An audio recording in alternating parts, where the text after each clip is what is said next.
Good evening, Teacher Penny's here.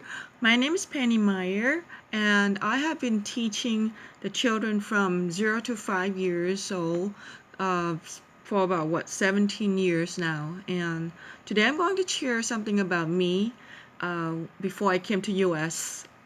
So I was 19 when I came here, and before that, I went to school in what's it called? In secretary school before I came to U.S. Now, one of the reasons I wanted to go to secretary school was because I wanted to learn English, and I saw a lady next door neighbor that she dressed up, looked like a flight attendant. She had like a overcoat, what's that? A jacket, blue jacket, and the dress and a high heel. I just want to be a feminine woman, high heel with suit on, to look like a flight attendant, a lot of people said. But it looks really wonderful. It looks really beautiful. So why not, right? You're a woman. You just want to look beautiful and you want to wear high heel, basically, like a 2 inches. So my secretary school, we have to wear something like more than 2 inches. If it's under 2 inches, we'll get suspend for 2 weeks. So, and imagine that I have to wear all day, and in Asia, in Thailand, not like New York. In New York, when you go to the bus, when you go outside the office or the building where you work, you can change your sneakers or walking shoes or any shoe besides your high heel, so your heel doesn't get damaged easily because you walk on the cement or whatever the rough uh, floor, the ground. But in Thailand, where I came from, we tend to look pretty from the beginning, walking out of the house, and then all the way to wherever we ended, which is office or school, so where I was at.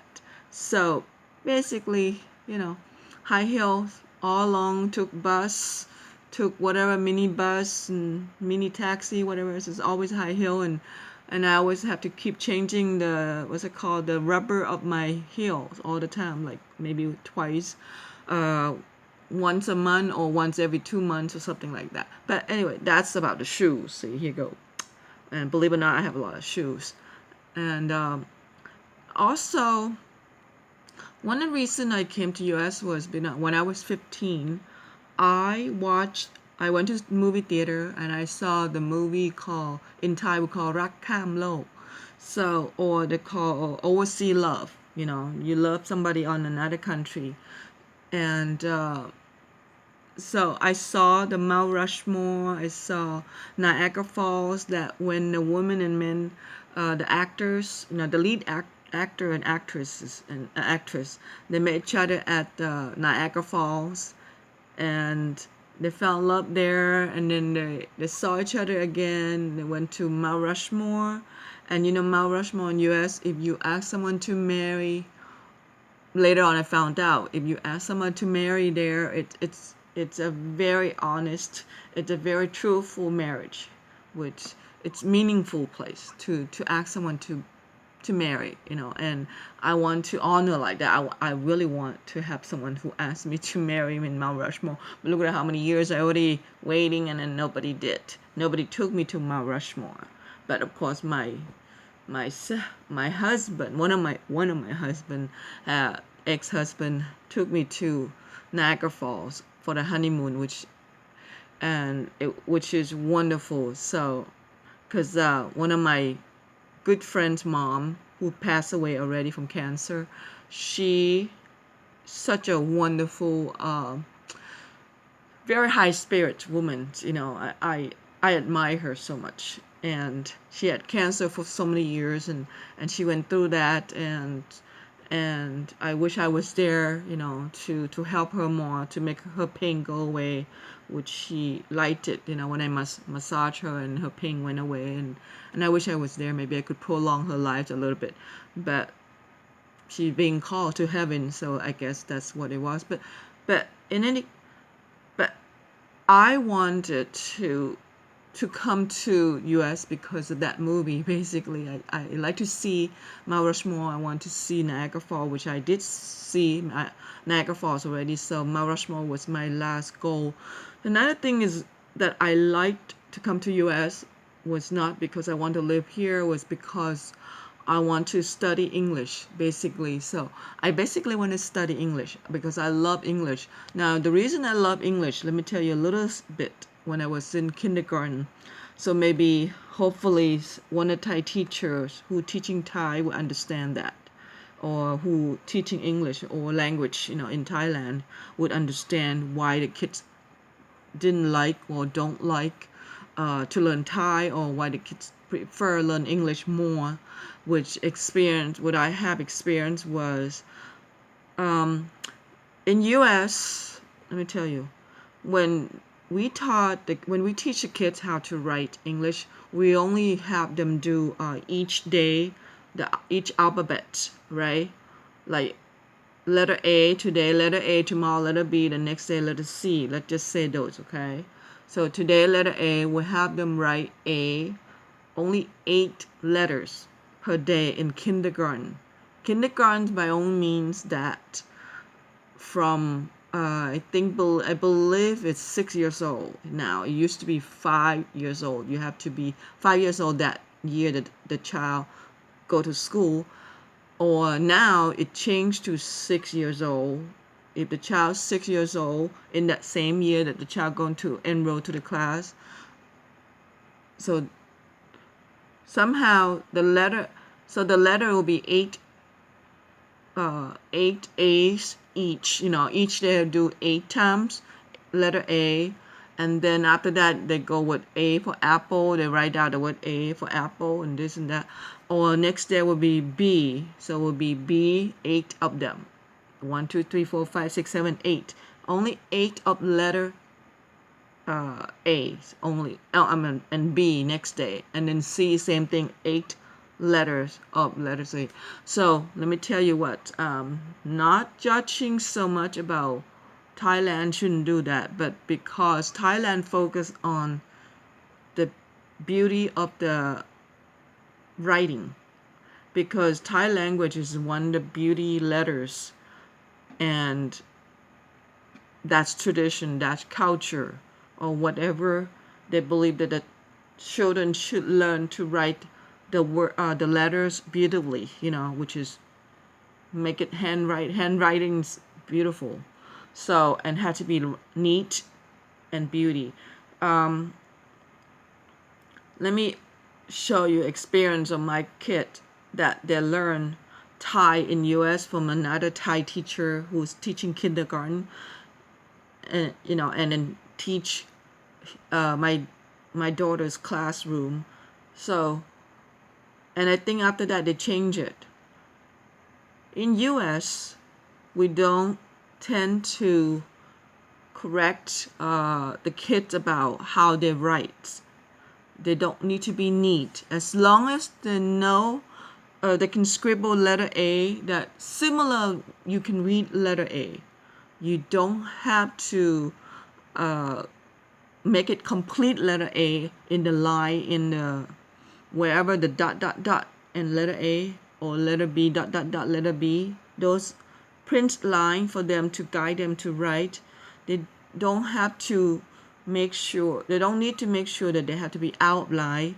We try, teacher here in US or they try to have the child reach the goal.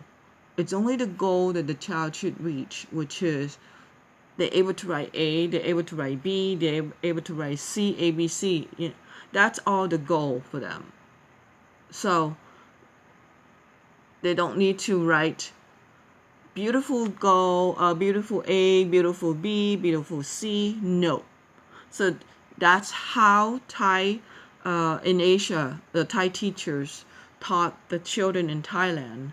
So I wouldn't say it's wrong, but because it's run to generation, and generation, old-fashioned, that each child has to be able to write the letters so perfect and so neat, and not in outside line, had to be in the dot in the lines. But let me tell you, like I said, you see my hand? My hand when you're young, your bone, each of us bone, don't, each of bones of hands cannot develop well, fully develop. So when you touch a pencil, it takes practice yet, yes. But then again, if the bone, certain parts doesn't grow so much, so you're forcing the child to do it. Now you're bending the bone in different direction. It could damage the bones in a way, or it like, see, look, even you grow old, see the bone not straight anymore. See that pinky? It used to be straight, but because I bend my finger every day to open the food can at the school for the kids, so I broke it. You see that? It's the same thing how you teach the child to hold a pencil and pen or whatever they have to hold. Their bones not completely grown until they're 13.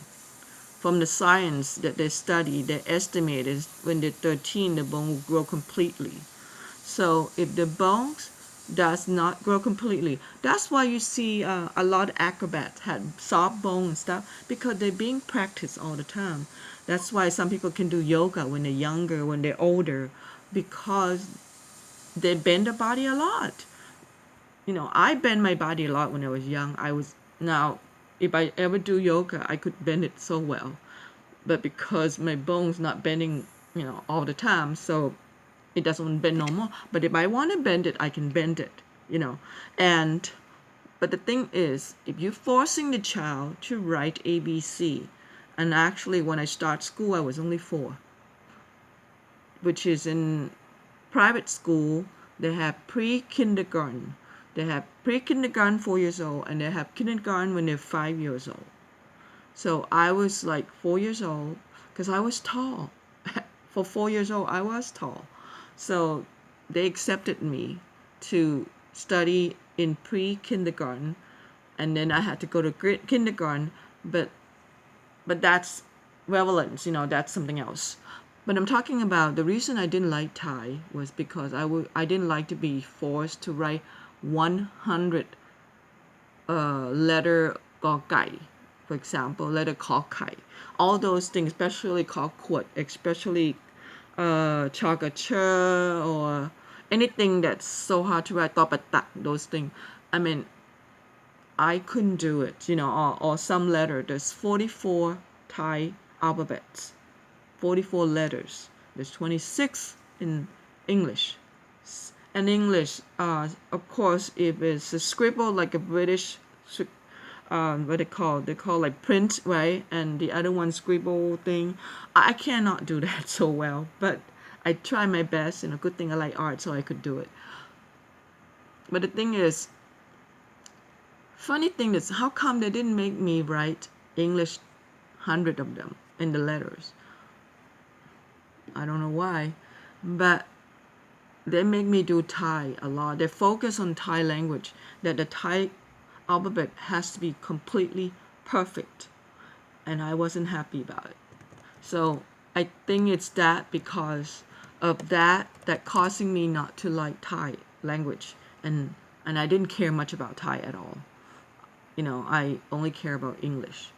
So that's the reason, because of my bones, I'm not able to do so. And I still write a little kid. If you see my handwriting, I tell you, my handwriting look like a little tiny little kid's writing. It's so little. Some doctors, scientists, they study that the children who focus so much on how to write, their brain is kind of slow. And the kids who write very fast, their brain neutron, the little bubble, 100,000 of them, it's make them think if they're losing those neutrons,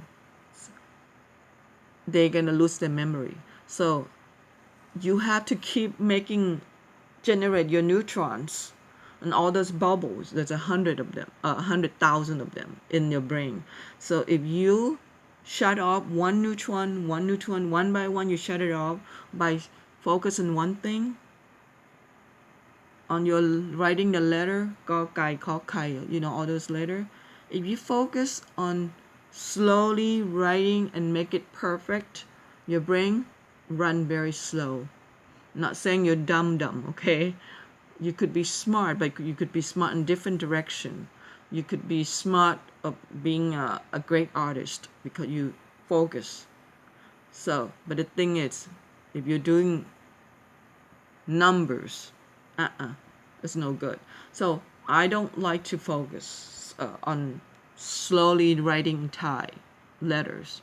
So that's one of the reason I stopped study. I kind of like not pay attention in Thai language so much.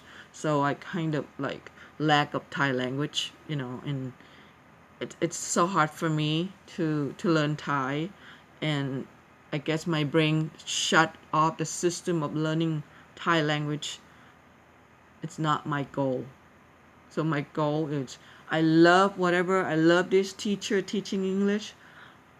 It make me so happy. Whatever make you happy, that's what you're gonna remember, and that what you're gonna want to do in your life.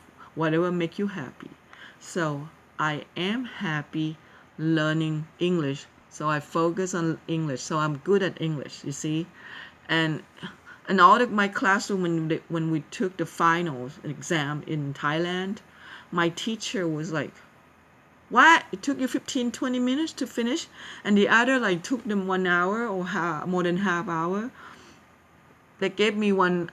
They gave us 1 hour to take a final exam or any exam, right? Any test or exam, the quiz for 100 questions of English. And it took me 20 minutes or 15 minutes. I'm done. You see, and I scare all the other students because I love English and because I was so happy. So whatever subject that click, that make you able to form, understand, comprehend, to make you understand, those are the things that you should reach.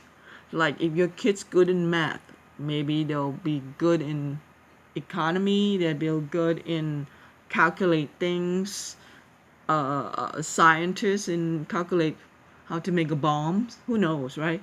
And if your kid's good in history, maybe they'll be a tour guide. They'll be in what's it called? A history. They could be like politician or some history, culture. So who knows, right? So if the kids can build the Legos, maybe someday they'll be architect. They'll be engineer. Because they mathematically calculate how the things fit to this basic hole in this shape, so you it depends how what make you happy. When it's happy, your neutron kind of runs, all the bubbles, 100,000 bubbles running into your head. It's running. So once whatever make you happy when you're a child, I tell you, it keep and it stay as long as you live. So that's what I'm talking about here. That's one of the reasons I came to US, because I want to be an English teacher.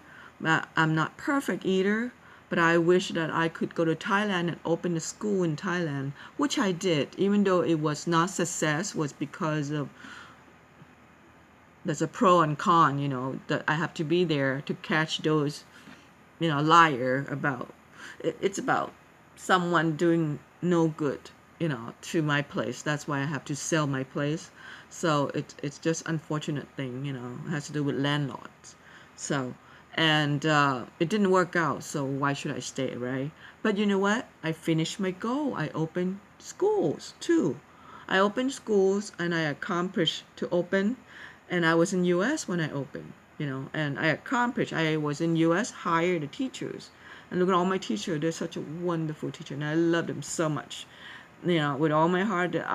They are my best teacher that I work with, and I would never forget them, and I still contact them for about 10 years now, and I love them so much, and we work like a team, and they were wonderful, and management is horrible, and and I love my um, international teacher from Philippines, two of them, and I love them dearly. And they're like a daughters to me, and all the teachers like a daughters and sisters to me. So I love them so much, and and I'm thankful to have them helping me open the school and believe it or not, and I was so proud of myself able to do so. That's my goal, that to open little children's school teaching English, and it was wonderful, and I did that, and I accomplished my goal, and that's all that matters, right? So only goal I have to do is what? Go to Mount Rushmore. So waiting for Mount Rushmore, and I heard that they might collapse the Mount Rushmore. They want to take out certain president or something. Who knows? But thank you for listening today. So that's one of the goal that I have. So we're gonna talk about goals next time. So today is about the reason I came to US and why, and this and that, and that's it. So hopefully you have your own goals. So please stay safe and be happy what you have, and enjoy your life as much you can at this time. So I hope everyone have a happy evening. Good evening. Bye.